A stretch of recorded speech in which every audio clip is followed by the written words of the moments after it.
मायबाप हो, कवीचा रवी.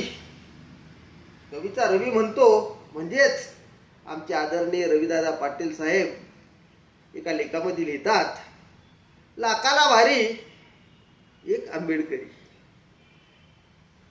भारतात नाद कुणाचा करा, भारतात नाद कुणाचाही करा, परंतु आंबेडकरवाद्याचा नाही. कारण आम्हाला पेन चालवायचा मौका मिळाला आणि जगातील विद्वानांच्या पहिल्या यादीत शिक्षणात सर्वाचा बाप ठरला.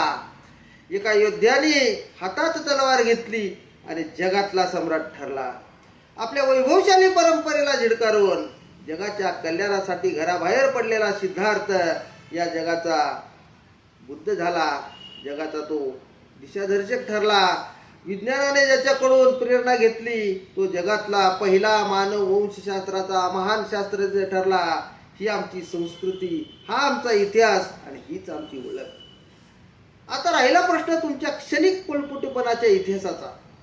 तर तुम्ही त्याही काळात भारतात विध्वंस माजवला, आजही माजवत आहात आणि पुढेही असाच माजवत राहणार, यात काही दुमत नाही.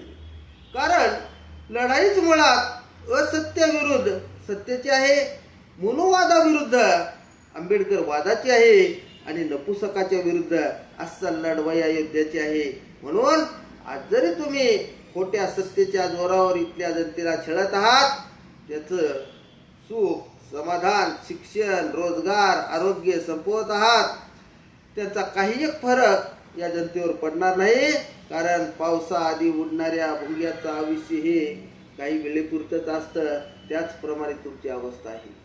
पाऊस एकदा पडून गेला की तुम्ही अदृश्य व्हाल. तुम्हाला जमीनदोस्त व्हायला उशीर लागणार नाही. म्हणून जेवढं जगायचं तेवढं जगून घ्या. नंतर तुम्हालाही माहीत आहे की आपली दशा काय होणार आहे.